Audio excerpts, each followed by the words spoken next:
ঈসা নবীর ইন্তেকালের পরে মাঝখানে 571 বছর পর্যন্ত বিরতি ছিল।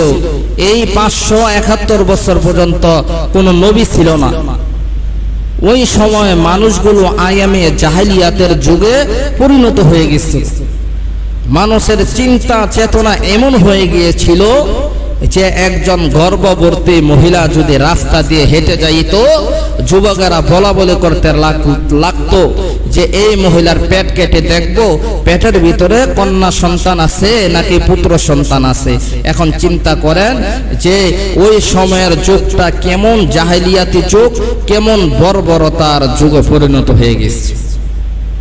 এমনকি আপনার বাড়ির গাদা আরেক গোয়ালে গিয়ে পানি খেয়েছে, দ্বন্দ্ব শুরু করে দিত। নিজে প্রতিশোধ গ্রহণ করতে না পারলে এমনি ভাবে সন্তানদেরকে বলে যাইত যে অমুক বাড়ির সাথে আমার অমুক বিষয় নিয়ে দ্বন্দ্ব হয়েছে, আমি তো প্রতিশোধ নিতে পারলাম না, তোমরা প্রতিশোধ নিও। কেমন বর্বরতার যুগ, কেমন জাহেলিয়াতের যুগে পরিণত হয়ে গিয়েছিল। এখন চিন্তা করে দেখেন, ঈসা নবীর জন্মের পরে, ঈসা নবীর ইন্তেকালের পর থেকে শুরু করে 571 বছর পর আপনার নবী, আমার নবী রাসূলুল্লাহ সাল্লাল্লাহু আলাইহি ওয়াসাল্লাম আগমন করেন। সুবহানাল্লাহ। নবীজি যখন আগমন করলেন, নবীজি আগমন করার সঙ্গে সঙ্গে যত অন্ধকার ছিল, বাতিল ছিল, এগুলা আল্লাহ রাব্বুল আলামিনের কুদরতি ভাবে আস্তে আস্তে কি হয়ে গেছে, স্তব্ধ হয়ে গেছে, বন্ধ হয়ে গেছে। যেমন একটা অন্ধকার ছিল, এমনি ভাবে 1400 বছর পর্যন্ত অগ্নিকুণ্ড জ্বলতেছিল। নবীজির আগমনের সাথে সাথে এই অগ্নিটা বন্ধ হয়ে গেছে। মানুষের অগ্নির পূজা করত। সিরাতের কিতাবের মধ্যে পাওয়া যায় যে বছর আসহাবে ফিল অর্থাৎ হস্তি বাহিনী কাবা শরীফকে ধ্বংস করার জন্য, কাবা শরীফকে নির্মূল করার জন্য আল্লাহ রাব্বুল আলামিনের কাবা কিবলাকে রাখবে না, ধ্বংস করে দিবে। আসহাবে ফিল তারা হস্তি বাহিনী, হাতি বাহিনী নিয়ে কাবা শরীফের মধ্যে আগমন করছে। কাবা শরীফ রাখবে না, মুসলমানদের কোনো চিহ্ন রাখবে না, কাবার চিহ্ন রাখবে না, তারা ধ্বংস করে দিবে। আল্লাহ রাব্বুল আলামিন ছোট ছোট এমনি ভাবে আবাবিল পাখি দ্বারা এমনি ভাবে তাদেরকে ধ্বংস করে দিচ্ছেন। সুবহানাল্লাহ। ইতিহাসে পাওয়া যায় এই বছরই আল্লাহ রাসূল সাল্লাল্লাহু আলাইহি ওয়াসাল্লাম দুনিয়ার জমিনের মধ্যে তাশরিফ আনেন। সুবহানাল্লাহ। নবীজির পিতার ইন্তেকাল। নবীজির দাদা আব্দুল মুত্তালিব নবীজির বাবাকে ডাক দিয়ে বললেন, ও সন্তান আব্দুল্লাহ, যাও, আমি বাবা তোমাকে অর্ডার করলাম, মদিনার উদ্দেশ্যে রওনা হও, কিছু খেজুর আনার জন্য রওনা হও। বাবা আব্দুল মুত্তালিবের আদেশ পেয়ে নবীজির বাবা আব্দুল্লাহ তিনি খেজুর আনার জন্য তায়েফে রওনা হইলেন। পথিমধ্যে নবীজির বাবা আব্দুল্লাহর ইন্তেকাল হয়ে গেল। আমার নবীজি পয়গম্বর আরবি সাল্লাল্লাহু আলাইহি ওয়াসাল্লাম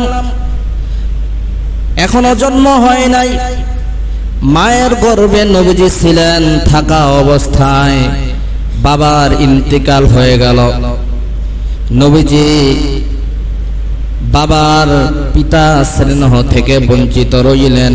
নবীজি দুনিয়ার জমিনে তাশরিফ আনার আগেই আল্লাহ রাব্বুল আলামিন নবীজির বাবাকে উঠিয়ে নিয়ে গেলেন। নবীজির যখন জন্ম হয়ে গেল, নবীজির জন্মের পর নবীজি সর্বপ্রথম তার মা আমেনার দুধ পান করছেন। তারপরে নবীজির চাচা ছিল আবু লাহাব। আবু লাহাবের একটা দাসী ছিল, তার নাম ছিল সুয়াইবা। নবীজি যখন জন্মগ্রহণ করলেন, জন্ম হইলেন, আবু লাহাবের দাসী সুয়াইবা আবু লাহাবকে গিয়ে সুসংবাদ দিলেন, ও আবু লাহাব, তোমার কলেজার টুকরা ভাতিজা মুহাম্মদ পৃথিবীর জমিনের মধ্যে আগমন করছেন। ভাতিজার জন্মের সুসংবাদ শোনার পরে এই আবু লাহাব সে তার দাসী সুয়াইবাকে বললেন, হে সুয়াইবা, আমার ভাতিজার জন্মের সুসংবাদ তুমি আমাকে দিছো, আমি খুশি হইয়া যাও সুয়াইবা, তোমাকে আজাদ করে দিলাম। সুবহানাল্লাহ। নবীজি দ্বিতীয়বার প্রথম তার মায়ের দুধ পান করছেন, তারপরে আবু লাহাবের দাসী সুয়াইবার দুধ পান করছেন, তারপরে হযরত হালিমা সাদিয়ার দুধ পান করছেন নবীজি এই তিনজন মহিলার দুধ পান করছেন। হালিমা সাদিয়া তিনি বর্ণনা করেন, আমি যখন এমনি ভাবে তায়েফ থেকে যখন মক্কার উদ্দেশ্যে এমনি ভাবে শিশু বাচ্চা আনার জন্য যখন রওনা হইলাম মক্কার দিকে, আমি যখন রওনা হইলাম আমার অবস্থাটা এমন ছিল, আমার স্তনের মধ্যে তেমন কোনো দুধ ছিল না, এমনকি আমার একটা সন্তান ছিল আব্দুল্লাহ, আমার সন্তানকেও আমি প্রয়োজন মেটাতে পারতাম না, সেও আমার বুক থেকে দুগ্ধ পাইত না। এমনকি আমার একটা উট ছিল, এই উটের দুগ্ধ ও শুকনা ছিল, উটের মধ্যে কোনো দুগ্ধ ছিল না।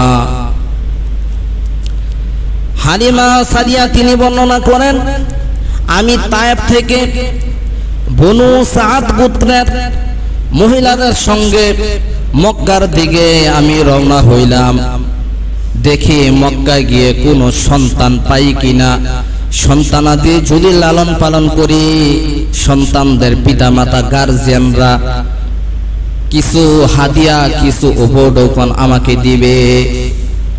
হালিমা সাদিয়া তিনি বলেন, আমি বনু সাদ গোত্রের মহিলাদের সঙ্গে তায়েফ থেকে যখন মক্কার দিকে রওনা করলাম, আমার যে বাহকটা ছিল উট এত দুর্বল ছিল, বনু সাদ গোত্রের মহিলারা আমার দিকে তাকিয়ে বিরক্তি বোধ করতেছে আর বলতেছে, হালিমা, তুমি কেমন বাহক, কেমন উটের উপরে তুমি চড়েছ, এত দুর্বল, তোমার জন্য আমরা এত অপেক্ষা করতে পারবো না, আমরা অতি দ্রুত মক্কার দিকে রওনা হইলাম। বনু সাদ গোত্রের মহিলারা তারা মক্কায় পৌঁছে গেছে। মক্কায় পৌঁছার পর বড় লোক যারা ছিল তাদের সন্তান আদি লালন পালন করলে হাদিয়া তোহফা টাকা পয়সা বেশি পাবে, তারা ভালো ভালো সন্তানগুলো তারা নিয়েছে, লালন পালন করবে। এদিক দিয়ে হালিমা সাদিয়া তিনি বলেন, আমি যখন মক্কায় গিয়ে পৌঁছলাম, মক্কায় পৌঁছার পর আমি ভালো সন্তান তালাশ করলাম, ভালো কোনো সন্তান আদি আমি এদিক দিয়ে পাই না। এদিক দিয়ে এতিম মুহাম্মদ জাগার মধ্যে শোয়া অবস্থায় রয়েছে, এদিক দিয়ে এতিম মুহাম্মদকে কেউ নেয় না, আর আমাকে কেউ সন্তানাদি দেয় না। কারণ আমাকে যদি সন্তানাদি দেয়, আমার নিজের স্তনে দুধ নাই, নিজে শুকনা মানুষ, আমাকে সন্তানাদি যদি কেউ দেয় তাহলে এদের সন্তানাদি ভালোভাবে লালন পালন করতে পারবো না, এই ভেবে কোনো মানুষ আমাকে সন্তানাদি দিতেছে না। আর এদিক দিয়ে এতিম মুহাম্মদকে যদি কেউ নেয়, তেমন হাদিয়া তেমন উপঢৌকন পাবে না, নবীজিকে কেউ নিতেছে না, নবীজি জাগার মধ্যে শোয়া অবস্থায়। হালিমা সাদিয়া বললেন, আমি ভালো সন্তানাদি তালাশ করলাম, কোনো সন্তানাদি পেলাম না।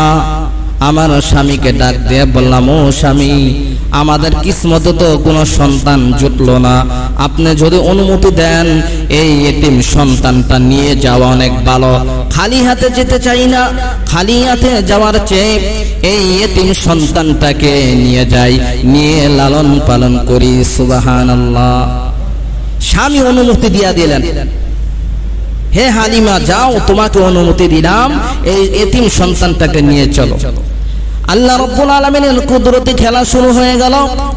হালিমা সাদিয়া তিনি নবী মুহাম্মদকে যখন বুকে চড়াইয়া কুলের মধ্যে যখন উঠাইলেন, কোলের মধ্যে যখন উঠাইয়া হালিমা সাদিয়া তার বুকের স্থানের মধ্যে নবীজির মুখ লাগাইছেন, সঙ্গে সঙ্গে আল্লাহ রাব্বুল আলামিন কুদরতি ভাবে দুধের ব্যবস্থা করে দিছে।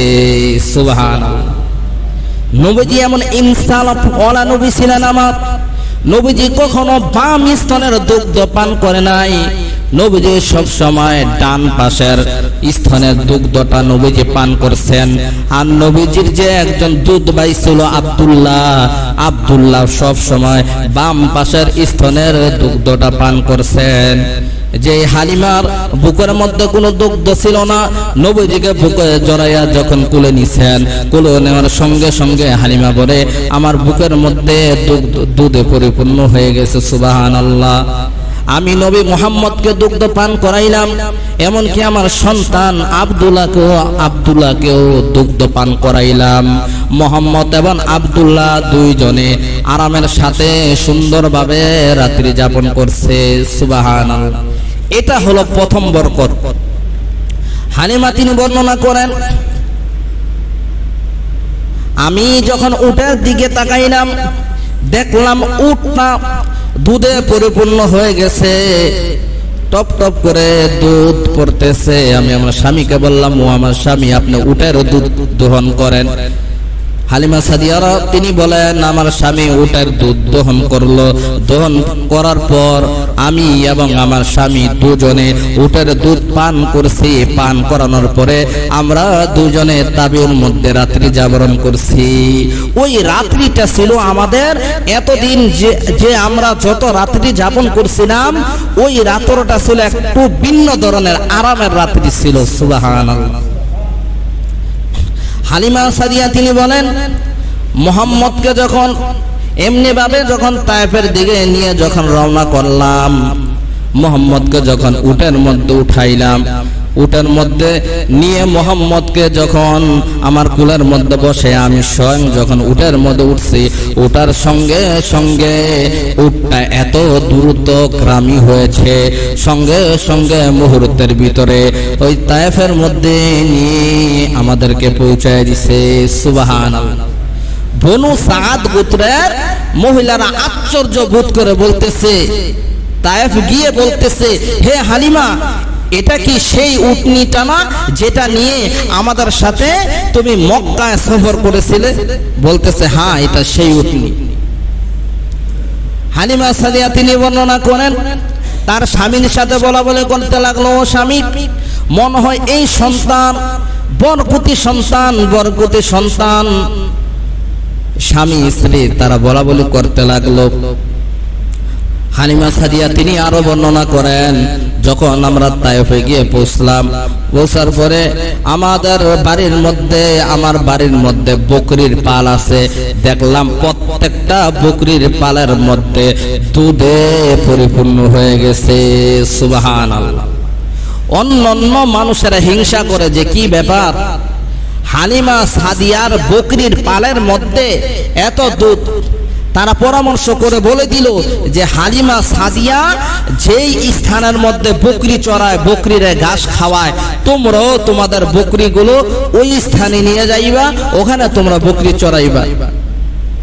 ক্ষমতা কি ঘাসের মধ্যে? ক্ষমতা কোনো ঘাসের মধ্যে নাই। ক্ষমতা আল্লাহ রাব্বুল আলামিনের ক্ষমতা। আল্লাহ রাব্বুল আলামিনের বন্ধুকে আল্লাহ রাব্বুল আলামিন যেই ঘরের মধ্যে পাঠাইছেন, এই ঘরের ভিতরে চতুর্দিক দিয়ে আল্লাহ রাব্বুল আলামিন কুদরতি ভাবে বরকতের খেলা শুরু করে দিয়েছেন। সুবহানাল্লাহ। মহিলারা বলা বলি করে, কি ব্যাপার, হালিমার বকরিগুলো যে স্থানের মধ্যে চড়ায়, যে ভূমির মধ্যে চড়ায়, যে মাঠের মধ্যে চড়ায়, ঘাস খাওয়ায়, আমরাও তো ঠিক ওরকম ভাবে একই স্থানে বকরি চড়াইলাম, আমাদের বকরির মধ্যে তো কোনো দুধ নাই।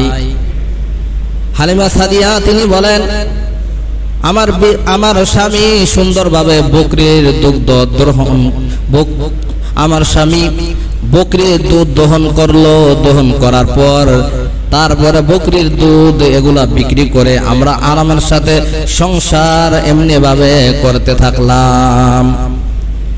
এত সুন্দর বরকত শুরু হয়ে গেছে। হালিমা সাদিয়া তিনি বলেন, এইভাবে 2 বছর কেটে গেল।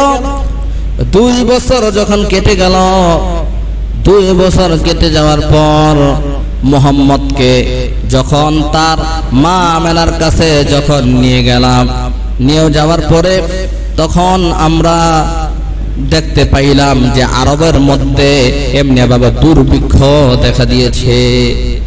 মা আমিনা বললেন, হে হালিমা, আর কিছুদিন আমার সন্তান মুহাম্মদ তোমার কাছে লালিত পালিত হোক, তারপরে ইনশাআল্লাহ এই সন্তানকে আমাদের কাছে সুপর্দ করবা। ঠিক তাই করা হলো। একদিনকার ঘটনা, হযরত মুহাম্মদ সাল্লাল্লাহু আলাইহি ওয়াসাল্লাম নবীজি আমার, নবীজির বয়স যখন 4 বছর, নবীজি তার দুধ ভাই আব্দুল্লাহর সঙ্গে মাঠে এমনি ভাবে বকরি চড়াইতে গিয়েছেন।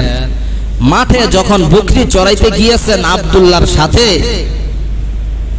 আব্দুল্লাহ হঠাৎ করে বাড়িতে দৌড় দিছে।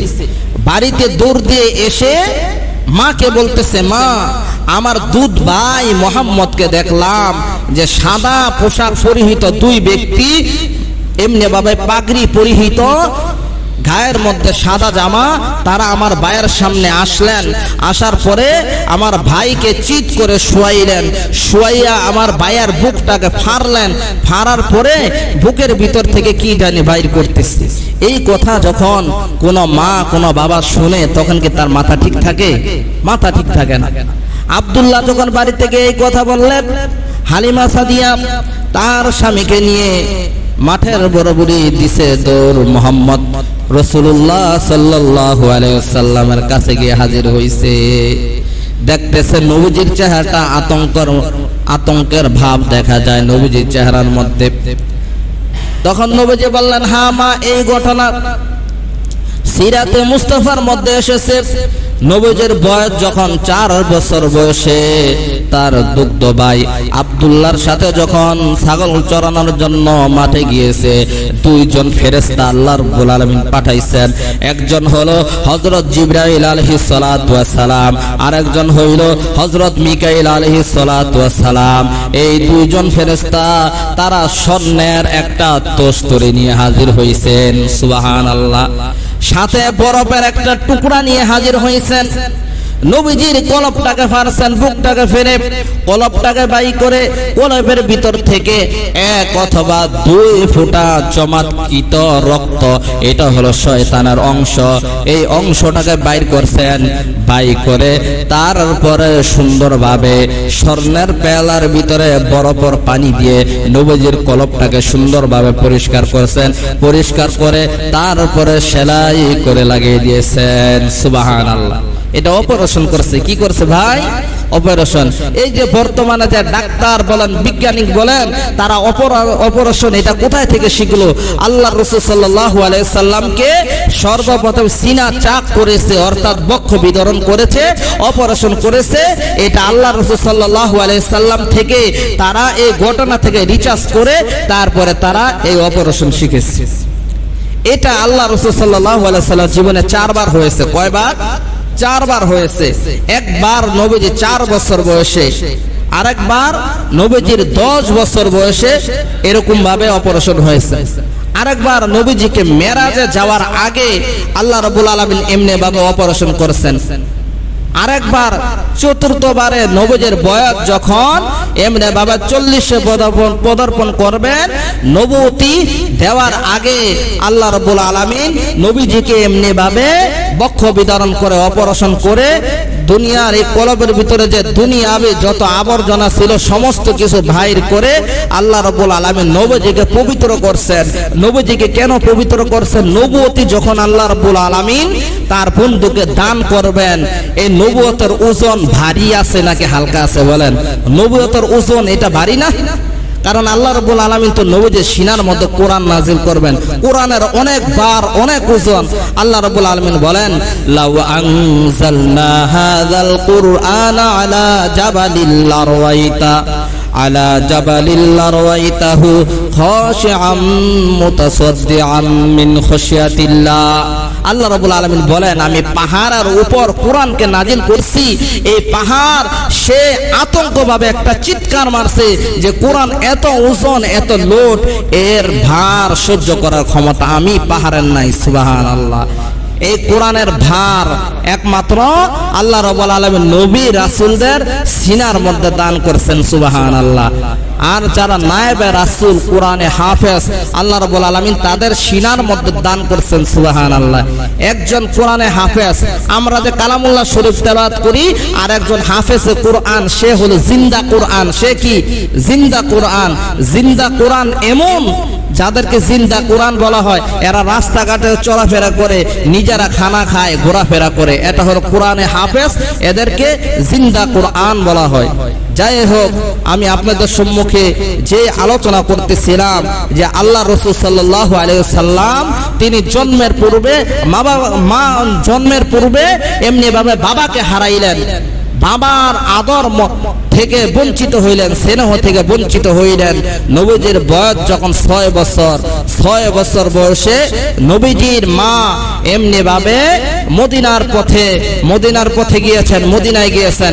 মদিনা থেকে আসার পথে মক্কার দিকে যখন আসতেছেন আবওয়া নামক স্থানে, তখন নবীজির মার ইন্তিকাল হইল। নবীজির মার যখন ইন্তিকাল হয়ে গেল, নবীজির মা আমিনার একজন দাসী ছিল উম্মে আইমান মুহাম্মদুর রাসূলুল্লাহ সাল্লাল্লাহু আলাইহি ওয়াসাল্লামকে নিয়ে তিনি মক্কায় রওনা করলেন। মক্কায় যখন পৌঁছলেন, পৌঁছার পরে নবীজিকে তার দাদা আব্দুল মুত্তালিবের হাতে হস্তান্তর করে দিলেন। আব্দুল মুত্তালিব নবীজির দাদা, নবীজিকে এমন ভালোবাসতেন, এমন মহব্বত করতেন। আমাদের পৃথিবীর নিজাম অনুযায়ী আমরা দেখতে পাই দাদা এবং নাতির মহব্বত কম না বেশি? জোরে বলেন। দাদা এবং নাতির মহব্বত বেশি। দাদা যখন বাজারে যায়, সাথে সাথে নাতি বাজারের ব্যাগটা নিয়ে যায়। কথা বলেন ঠিক কিনা? আব্দুল মুত্তালিব বলেন, আমি আমার নাতি মুহাম্মদকে কেমন মহব্বত করি, কেমন ভালোবাসি। আমি যখন বাইতুল্লাহর ভিতরে আগমন করি, বাইতুল্লাহ গিয়ে যখন নামাজ পড়ি, আমার নাতি মুহাম্মদের জন্য বাইতুল্লাহর সামনে একটা জায়নামাজ সুন্দরভাবে বিছায়া দেই। আমার নাতি মুহাম্মদ এই বাইতুল্লাহর মধ্যে জায়নামাজের মধ্যে বৈশা ইবাদত বন্দেগী করতে থাকে। আর আমার অন্য সন্তানেরা এমনি ভাবে হিংসা করে যে বাবাই তার নাতি মুহাম্মদকে এত আদর করে। কারণ 8 বছর 2 মাস 10 দিন পরিপূর্ণ হইল। তারপরে আল্লাহ রাব্বুল আলামিন নবীজির দাদা আব্দুল মুত্তালিবকে উঠায় নিয়ে গেলেন। আব্দুল মুত্তালিবের ইন্তিকাল হয়ে গেল। আব্দুল মুত্তালিবের ইন্তিকালের পর আল্লাহ রাসূল সাল্লাল্লাহু আলাইহি ওয়াসাল্লাম তার চাচা আবু তালেবের তত্ত্বাবধানে লালিত পালিত হইতেছে। ঘটনা সংক্ষিপ্ত করতেছি।